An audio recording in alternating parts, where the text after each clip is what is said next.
Well, first thing first, thank you for having me. I'm really honored.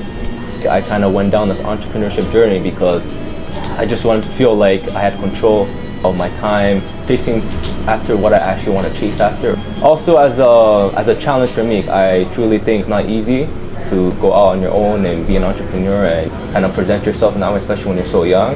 Whether or not I continue on it or I don't, I just wanted to start something where I could prove something to myself and I could do something that goes beyond me and maybe I could provide great value to other people. So who has been, you would say, the most impactful person in your entrepreneurial journey? That's a great question. You know what? I think there's a lot of different people and a lot of different factors that come into that. I think a big part of it was my parents, my community, my culture, how I grew up, right? I think all of those were a factor. But mostly, I think it was my own life. One day I woke up and I decided that if I don't want my life to be the same, I gotta do something to change. And change is not always easy, but kind of reflecting on my own life, the little experience I do have, that's what kind of pushed me to change and do something outside my comfort zone. Now, you talk about your comfort zone.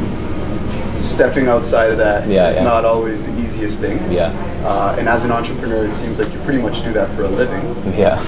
So what possessed you to go down that road? Like you said, it's not easy, right? I think a lot of people are intimidated by this idea of success, and it's not easy, but it is simple. It comes down to a point that anybody that challenges themselves and does step outside the comfort zone, they just do it in a way where it's just pure action. They might be nervous, they might be scared, but they do it anyway, regardless of that fear. They get the rewards afterwards. So it almost seems like stepping out of your comfort zone, you see it as an opportunity for growth. Yes, because I've stayed in my comfort zone my whole life, and that has never given me the results I wanted, or that's never allowed me to progress. So whether or not I get the results I want by stepping out of my comfort zone, mentally I prove something to myself that, okay, I am capable and I do have the potential to grow and become better. So you'd mentioned the fear of success and how that drives people to make the right decisions or not. Mm-hmm. What about the fear of failure? How has that impacted your mind? I think about that every day, man. Anybody that's trying to become successful and make a name for themselves, I think that's the number one thought that goes through their heads every day. I think we're under this idea where it's not okay to be afraid. People say, don't be afraid. But I've come to the conclusion where it's actually the opposite. I would say be afraid. It's okay to be afraid because if you're afraid, that means that you care.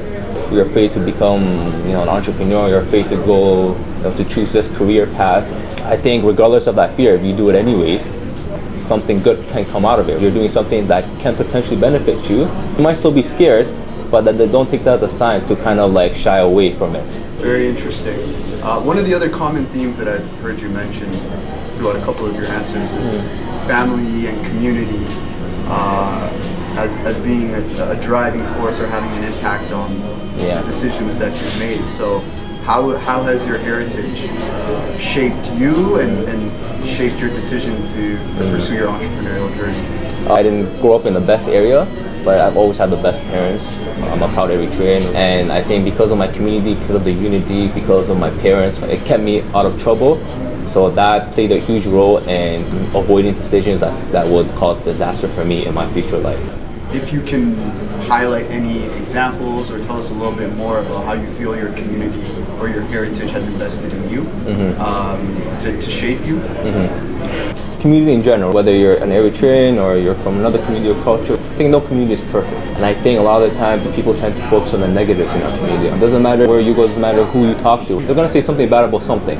It's not perfect, but there's a lot of potential to grow and to be better. We're privileged. We have a great opportunity because our parents came to this country to give us a better opportunity. We're aware of what we do need to fix so that in the coming future for the next generation, it will be a lot better circumstance for them. I think that's all you can do. It almost seems like you're taking the entrepreneurial approach where the problems in your community are actually opportunities that you see to step up and actually solve these issues and give you a purpose for your own life. Exactly, yeah. There's always an opportunity where there's something wrong, you can do something right. And if you have that positive mindset, positive attitude, things will change for the better. And how do you want to use your entrepreneurial journey or your experience to help solve those problems and impact your community? I saw something where I can provide value for others. And sometimes that's not easy too, I know you can relate, from your personal experience, starting this great organization, and you guys are 5 years right now, you guys have done great things for the community. Even when you want to do good things for others, maybe they won't understand, but that doesn't mean that you should take it as a message to stop. Maybe they won't understand now, but with consistency, if you keep pushing, you keep putting in the efforts, you're going to do something great, not just for yourself, but for the people around you. And where do you see the piece of financial literacy and what you're doing tying into the community? There's just saying knowledge is power, right? But at the same time, if you don't apply that knowledge, then what's the point of having it? I think that the huge lack of information and knowledge is what's going to keep us limited. So if they're greatly educated about that and they know what to do, they're going to reap a lot of benefits in the future. Finances is a huge factor in everyone's life. So I want to make it my mission to empower a lot of the people in my generation, empower them with the right tools and information so that they do avoid a lot of catastrophe and disasters in the future. And I'm going to try my best to make sure they do apply that as well. Thank you very much, Yotam. Thank you. It was a pleasure chatting, and we look forward to chatting with our next guest. Perfect.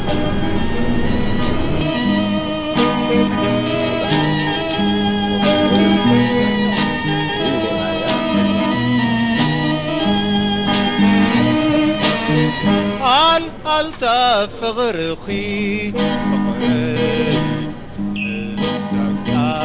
نقاتلني لبي سكيات كوينو مقبي نعاقي كذكر نبعاتي سعرني